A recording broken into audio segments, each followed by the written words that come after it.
Okay, so I hope you can all hear my voice. Yes, my name is Olivia Nabawanda, and I'll be the one taking you through the course unit, Elements of Mathematics. Yes, so I just call upon for your cooperation in case I give exercises or I ask you to solve some questions. Please make it a point to solve all the assignments, all the questions that are as I'll be directing you. Yes, so in this course unit, this is the course outline that you are going to be looking at. And for the purposes of this video, I'll only explain the contents in this first section, which is sets and counting. I'm very sure throughout your academic journeys, like from primary up to high school, sets is not a new concept. You've been dealing with sets.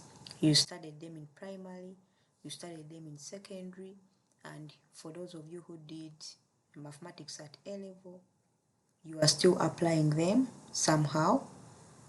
So even at the university, I'm going to be taking you through some of those basic concepts. So I believe that this first topic should not be really complicated, because most of the terms you're versed with them, at least you've heard about them and you've come across them somewhere. So under the sets and counting, we shall be looking at some of the notation. How do we write sets? We shall define some of the symbols, like the different representations of sets. We shall define different concepts like the subset and equality of sets. When do you say that two sets are equal?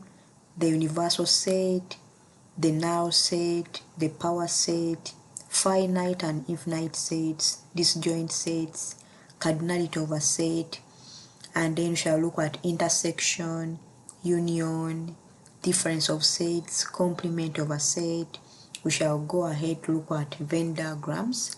If you're given data, how can you represent it using a Venn diagram?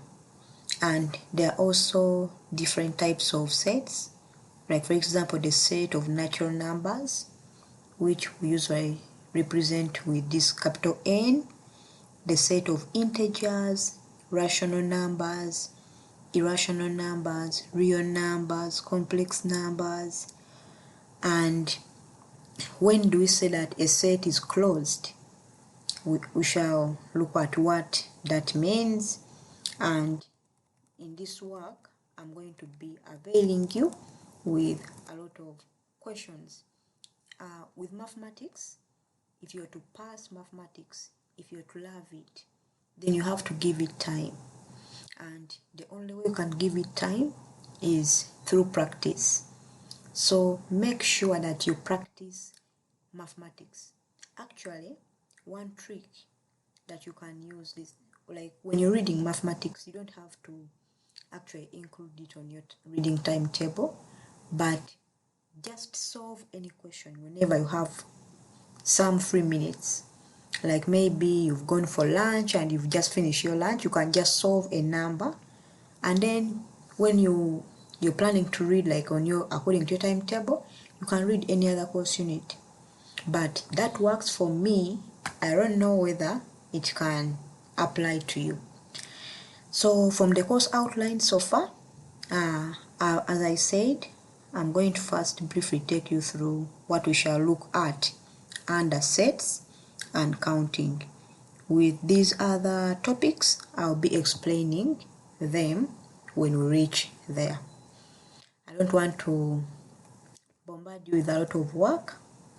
So let's start with sets.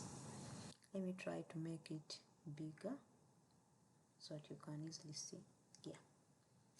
So this is our first chapter, sets and counting. And please note that these notes were just typed, and the people who typed them were humans, implying that they make mistakes. So somewhere there can be some mistakes which I'll be pointing out, and when I point out a mistake in the notes, make sure on your printed hard copies you correct that mistake so that you don't go with a wrong thing. Okay? Yeah, so by definition, what is a set? I think this one, even your baby sisters in P2 or P3 can be able to answer what a set is. So a set is just a collection of elements, and we can have different examples of sets. For example, I can say, if I look at the class of students doing elements of mathematics, then I can say that I have a set of students doing elements of mathematics. Yeah, so I'm calling it a set because it is a collection of students who are doing elements of mathematics. So, and don't forget that at the university, in mathematics, they also ask definitions. Please take note of that. Okay, so let's proceed and look at the set notation. How do we write a set? So we are saying that a set is always abbreviated with a capital letter. Whenever you're writing a set, the name that you give it, it has to be a capital letter. And its elements, the elements of that set, are the ones that we write with small letters. And after writing the elements of a set, we always enclose them in these curly brackets. Okay? Like, for example, if you look down here, let me first remove this recording toolbar. If you look at this example down here, we have that set A. You can see that is capital A is equal to, then you have some elements here, and they have put these curly brackets. So that's how we represent a set. Then another important aspect is that if you want to say that a certain element belongs to a given set, that is that a member of a set, okay, this is what I want to mean. You have your set, say set A with elements 1, 2, 3. Okay? If you have a pen and a paper, you can write that down so that you follow what I'm going to say. Now, supposing you want to say that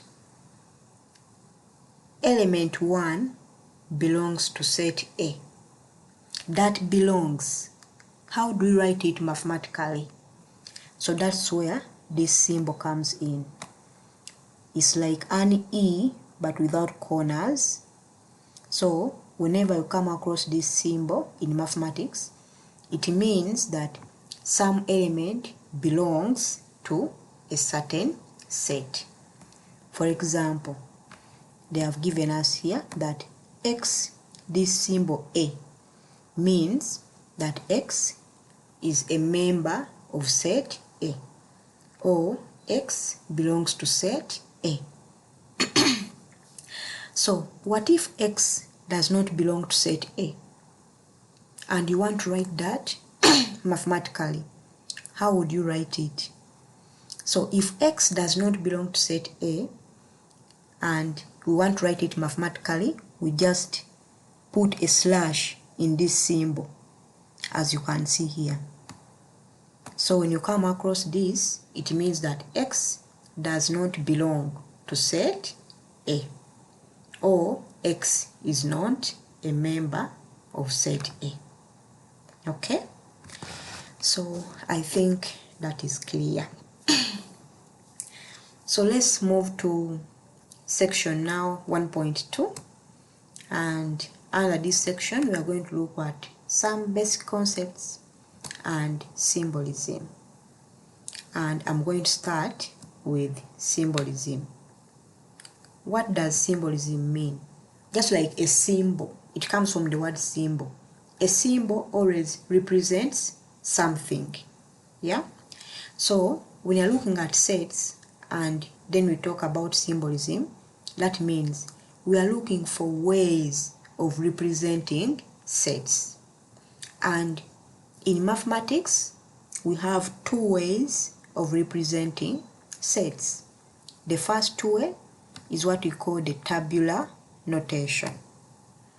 And under the tabular notation, you have your set with the curly brackets, and then you list down all the elements of that set. That is the tabular notation. Then, but I'm going to give more details here since it's the next part. Then the other way of representing sets is what we call the set builder notation. Don't forget, they can ask you to give two ways of representing sets. They can even ask you to give examples of sets in tabular notation or examples of sets in set builder notation. So you should be able to tell the difference between the two. Okay, so let's look at the first one, the tabular notation. This is the first way of representing sets. How does it look like? So we are saying that a set under a tabular notation can be represented by listing its members. For example, if say you have your set A, list down all the members of set A. You can have set A equaling to say 1, 2, 3, 4, 5. So you have listed down the members of that set. So someone doesn't have to ask themselves that, what are the members of this set? No, because you have already listed the members of that set A. So that way of representation is what we call the tabular notation. And since the members of the set are listed, then we say that that set is defined. Defined means that everything about that set is known. And what can we know from sets? Just its elements. So if you have listed its elements, that means the set A is known. And another way of saying that a set is known is by saying that the set is defined. Okay? So this is called the tabular notation, presented as x, y, and read as the set whose members are x, y, and so on. So this is just notation. Like if you have something like this, how would you read it? This is a set with elements x, y, and so on. Okay? Now, let's look at some examples. So in this example, our first example, they are saying that write the following sets in a tabular notation. So we've already looked at the tabular notation. That is a way of representing sets where you list down the actual elements of that set. So we have some examples here. You have the first one, A, B, C, D, E, F, G. So they have given us these sets and they want us to represent each of these sets in tabular notation. Let's look at the first one, set A. Of course, we have the solutions down here, but I'm not going to go through all the sets. I'll just go through the first three and then you go through the rest as you watch the video or as you do your revision. Then where you don't understand or where you find a mistake, please feel free to ask me on the WhatsApp group. Do not send me in video messages on WhatsApp if the concern is general to all the students. Okay, so we have this set A. They have said that this set A has x such that x squared plus 3x plus 2 equals to 0. So the way set A is written, they have not given us the actual elements in this set, but they want us to generate the actual elements from this equation. So when you solve this equation, I'm sure you've solved quadratic equations before. Okay, so I want you to solve this equation, x squared plus 3x plus 2 equals to 0, and then get those values of x. So the values of x which you get will be the members of this set A.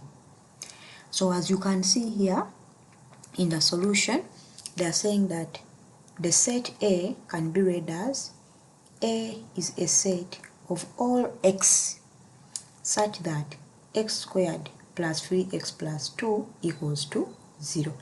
So which means when you solve this quadratic equation, the values of x you get will be the members of the set. So as your first assignment, I want you to solve this quadratic equation, and when you solve it, you should be able to get your one value of x to be -1 and the second value to be -2.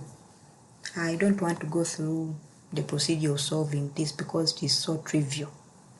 Please check on internet if you don't remember, or ask a friend how to solve this.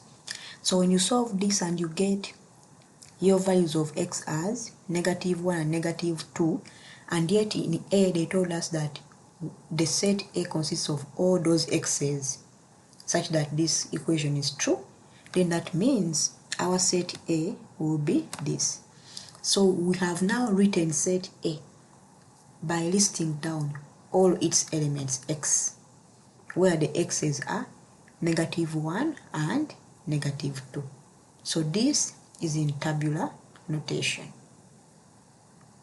Then let's look at B.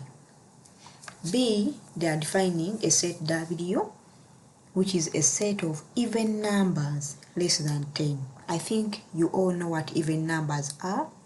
Those are numbers whereby when you divide by 2, you get 0 as a remainder. Okay, so if you want to write now W, I think in the solutions it was jumped. So if you want to write W, you know all the even numbers, right? So I want you to, since we don't have the solution here, let me give it as an exercise. I want you to write all the even numbers less than 10. When you write the solution, feel free to paste your solution, or to post it in the WhatsApp group so that I can have a look. Okay. Then set C, they are defining a set A to be colors of a Ugandan flag. You know the colors of a Ugandan flag. So that means when you write your set A, then you say that A equals, put the brackets, black, comma, yellow, comma, red, and that's all. Example D, they are defining a set B to be consisting of all elements x such that x is a letter in the word Uganda. Okay, so the word Uganda has all these letters, so they want you to extract those letters and you write them in set form. Do not forget that when you're writing elements of a set, you always put commas. Like here we had -1, comma, -2, and so on. So if you're to write the letters from here in set form, that means you have U, comma, actually this was done here. So that means from the word Uganda, you can see that A is repeating 2 times. So you don't have to repeat A again. When you're writing sets and maybe some 2 elements are the same, you don't need to repeat it. You don't need to rewrite that element more than once. So that's why we have U, G, A, N, D. So this set B now is in tabular notation, but do you know there's a mistake in this set? Do you know which one it is? The mistake is here. This was supposed to be small u because we said that the elements in a set are small letters and the sets themselves are the ones which you write as capital letters. So please correct that. So let me stop there for the tabular notation. You would look through the rest of the examples. Okay. Now let's look at the next one, which is the set build annotation. How does it look like?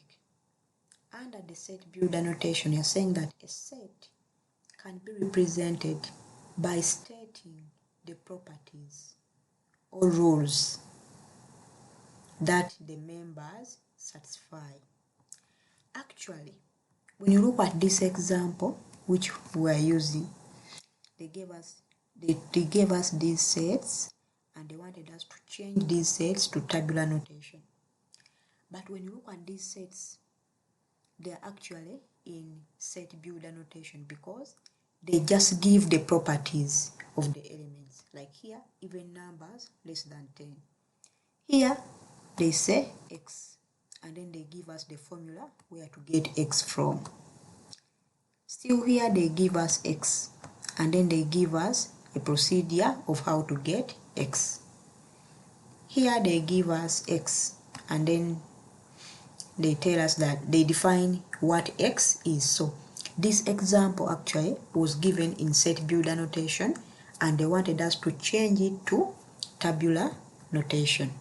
Okay, so under the set builder notation, a set is only represented by stating the properties or the formula that the members satisfy. Okay, and they are giving an example here. Set E is a set consisting of all elements x such that x is even. So which means in this case you list down, this is in set builder notation. If you want to change it to tabular notation, then you list down all the even numbers. Okay, and you're saying that so in general a set in set builder notation is written as in this form. You define your elements that this set consists of all elements x such that x satisfies some rule. This rule can be a property, for example, x is even, x is odd, x is prime, or this rule can be a formula, as we saw in the very first example where they gave us a formula x squared plus 3x plus 2 equals to 0. Okay, so you should be able to tell the difference between tabular notation and set builder notation. For example, now they have given us these elements which are in tabular notation and they want us to change them to set builder notation.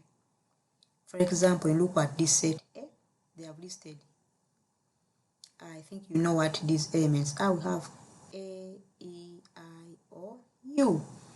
So if you want to write this in set builder notation, this is the corresponding solution. That you have a set A consisting of elements x such that, what are these elements? They are vowels. So such that x is a vowel. Then when you look at set B, it has numbers 1, 2, 3, 4, up to 10. How would you write that in set builder notation? We have here that B consists of all elements x such that, what are these numbers? These are counting numbers and they're starting from 1 to 10. So that's why you're saying that B consists of all elements x such that x are counting numbers from 1 to 10. Set C, you have 2, 3, 5, 7 and so on. These are prime numbers. If you don't remember prime numbers, please go back and cross check. Then we write C as consisting of all elements x such that x is a prime number. So with the set builder notation, as we said here, you write it in this form: all elements x such that, then you give the property of x. So that's what we've done here. You can continue and look at set D, but I think this was a mistake. If we have 3, 6, 9, 12, 15, realize that the first one is 3 times 1, next one is 3 times 2, 3 times 3, 3 times 4, 3 times 5. So this is supposed to be a multiple of 3, not 4. So correct this. This should be a multiple of 3. Then set E. There's also some small error here. Remove one of these 9s so that you have 1, 4, 9, 16, and so on.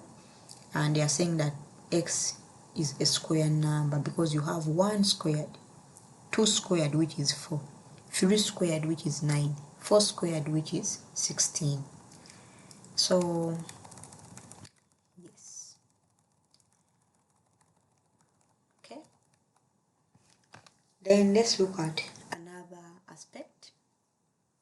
Remember when I was explaining that if you want to say that an element belongs to a set, then you always use this symbol.